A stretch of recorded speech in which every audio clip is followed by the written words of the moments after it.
One small step for man, giant leap for mankind.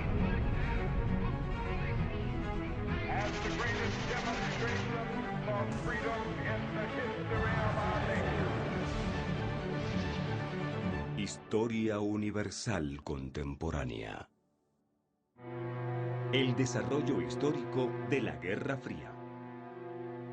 Explicar el desarrollo de la Guerra Fría en un mundo bipolar, las características de los países capitalistas y socialistas, el uso de la tecnología, los movimientos de liberación y las nuevas formas de gobierno. ¿Cómo fue la relación de poder entre las grandes potencias después de la Segunda Guerra Mundial?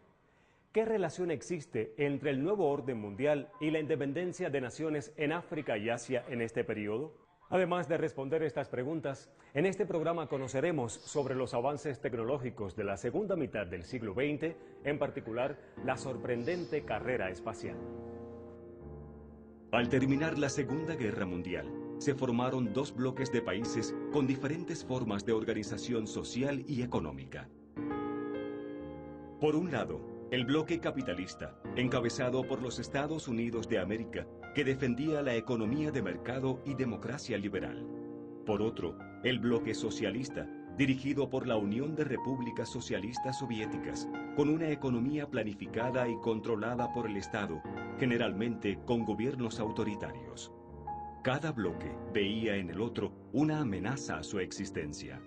Por ello, al final de la década de los años 40, parecía inminente un enfrentamiento bélico entre ellos. Bueno, la Guerra Fría es un proceso histórico. Un proceso histórico que va después de la Segunda Guerra Mundial hasta la caída de la Unión Soviética. La Guerra Fría significa que sí hay guerra. En este caso, es un conflicto permanente entre Estados Unidos y la Unión Soviética. Fue un enfrentamiento fundamentalmente de dos potencias, triunfantes además de la guerra. Sin combate.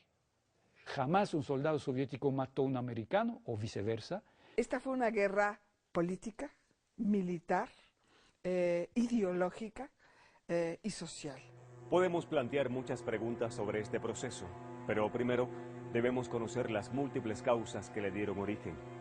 ¿Por qué se enfrentaban capitalistas contra socialistas? Vamos a conocer más sobre el inicio de la Guerra Fría. ¿Qué quiere la Unión Soviética?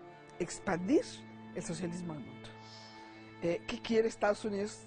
Afirmar su hegemonía. Los sistemas políticos son radicalmente opuestos. Estas dos puntales fundamentales van a enfrentar ideológicamente a las dos potencias. Y Estados Unidos tiene la bomba atómica. La Unión Soviética todavía no la tiene. Entonces se siente muy amenazada. A partir de 1949 hay empate nuclear. Entonces hay un equilibrio del terror nuclear. Por eso jamás se volvió a usar la bomba atómica. Esta es una competencia por el poder. Esa es la Guerra Fría. No hay paz, pero tampoco hay guerra abierta. Una característica de este proceso fue la consolidación de los dos bloques mediante diversos organismos internacionales. El propósito de estas organizaciones era garantizar la cooperación política, económica y sobre todo militar entre las naciones que formaban parte de cada bando.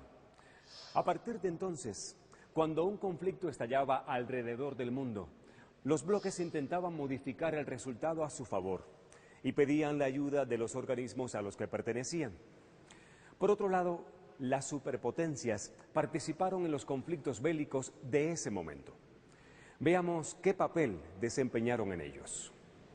La Guerra de Corea es una manifestación de la lucha entre estas dos potencias y sus zonas de influencia. La Unión Soviética estuvo muy interesada en que se empezara a generar un partido comunista y se alineara al modelo económico que él pregonaba.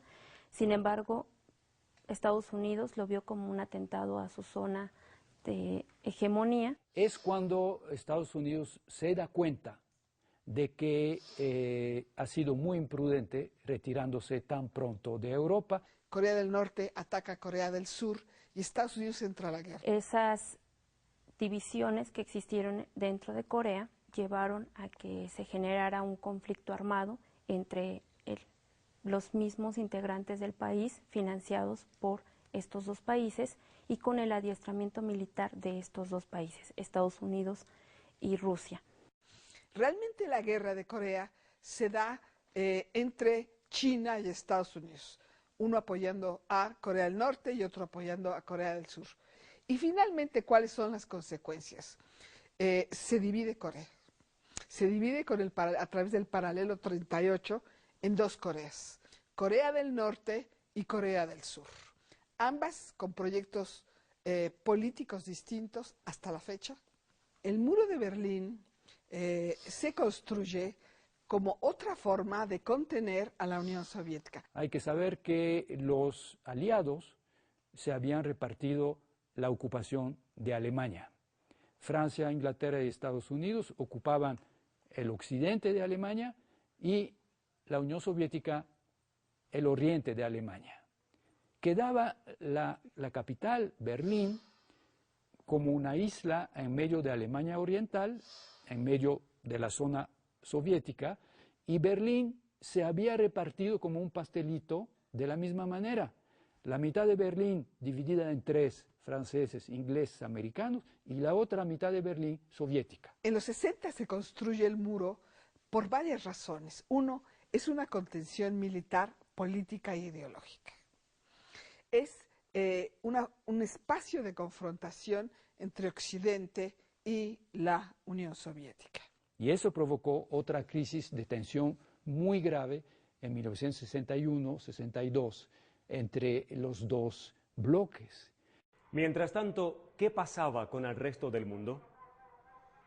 El término de la Segunda Guerra Mundial también trajo el fin de los imperios coloniales, particularmente el británico y el francés. En muchos de los países colonizados existían movimientos de liberación nacional que consiguieron la independencia entre 1950 y 1960.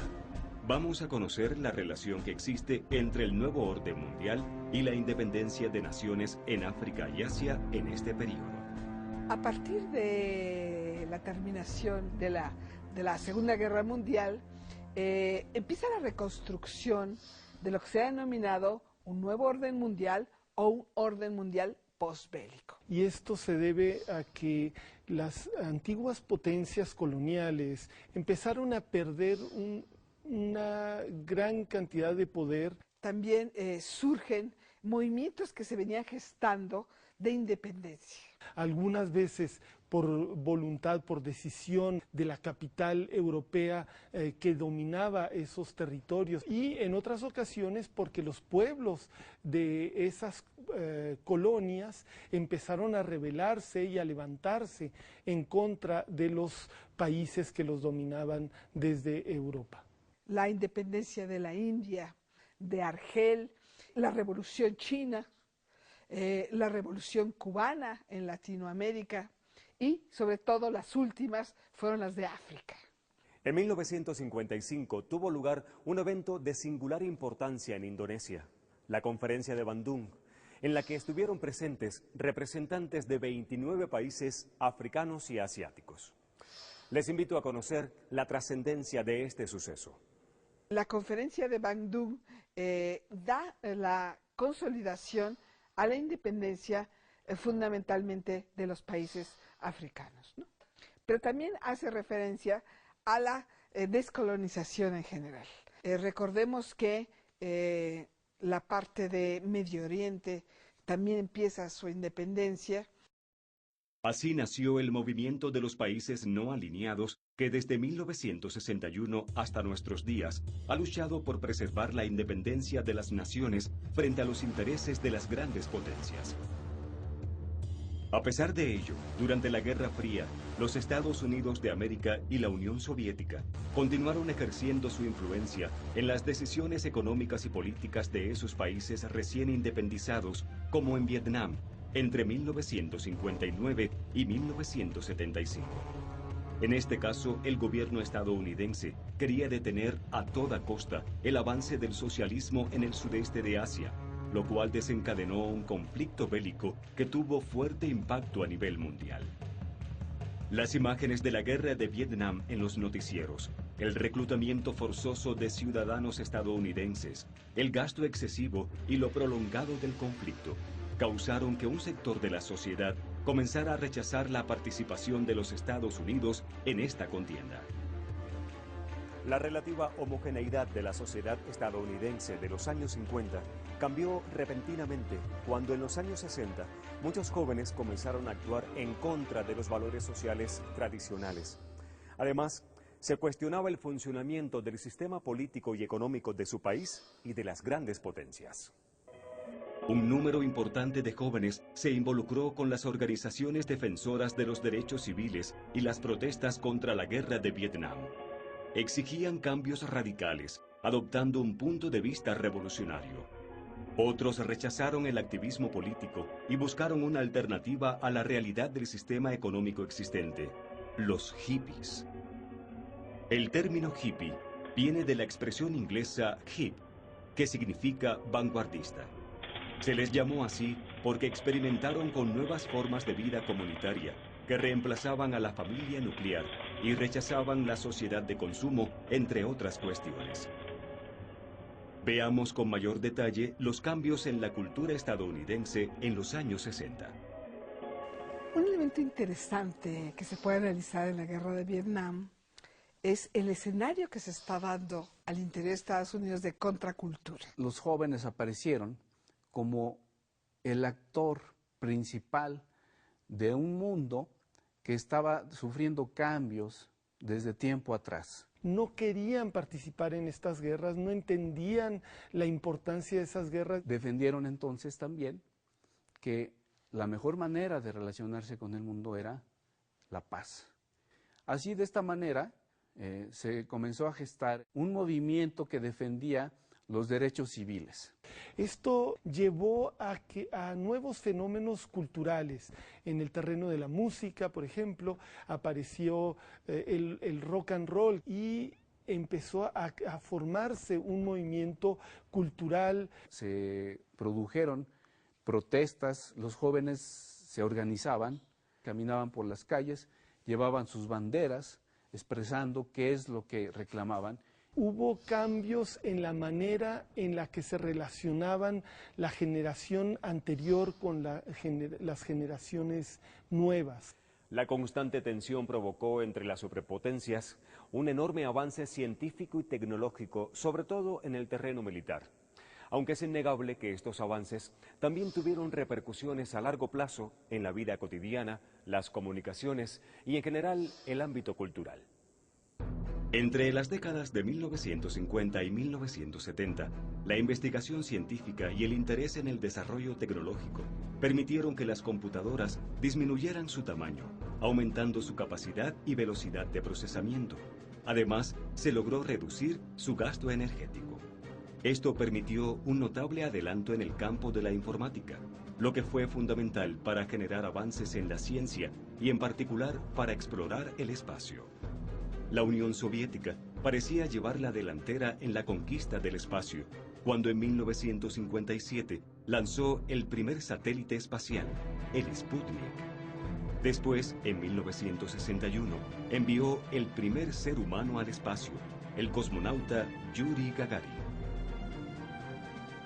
Con el fin de no quedarse atrás, los Estados Unidos orientaron su programa espacial a llevar a un hombre a la Luna y devolverlo sano y salvo a la Tierra. Esto ocurrió cuando el Apolo 11 aterrizó en el satélite en junio de 1969. Además de explorar los planetas de nuestro sistema solar, las misiones espaciales se concentraron en maniobrar satélites en el espacio, realizar ensayos científicos y tecnológicos, estudiar la Tierra, modernizar telecomunicaciones y enviar información tanto del orden civil como del militar. Mientras las superpotencias exploraban el espacio y la tensión por la Guerra Fría continuaba, en otras partes del mundo ocurrían grandes cambios políticos. No te pierdas la siguiente información. A consecuencia de la Segunda Guerra Mundial, desaparecen grandes imperios coloniales. Primero el inglés, luego el holandés y finalmente el francés. Con la independencia surgen grandes países, grandes naciones, grandes estados. Dicen, nosotros no tenemos nada que ver, no queremos ser ni parte del bloque americano, ni parte del bloque soviético. Nosotros somos el tercer mundo, el tercero en discordia. Todavía son grandes naciones agrícolas, con un 80% de la población en el campo y con un nivel de vida muy bajo. Lo que nos importa es la justicia social y el desarrollo económico, pero no queremos pagar como precio la dependencia de la Unión Soviética o la dependencia de Estados Unidos. En 1950 es la famosa conferencia de Bandung que crea el movimiento de los no alineados. Durante la Guerra Fría, el mundo entero vivió décadas de tensión continua. Parecía que el destino de la humanidad estaba en manos de las dos superpotencias. ¿Cómo terminó este proceso? ¿Cuál de las dos superpotencias resultó vencedora? ¿Cómo cambió el mundo con el fin del conflicto? Nos vemos en el próximo programa para conocer el desenlace.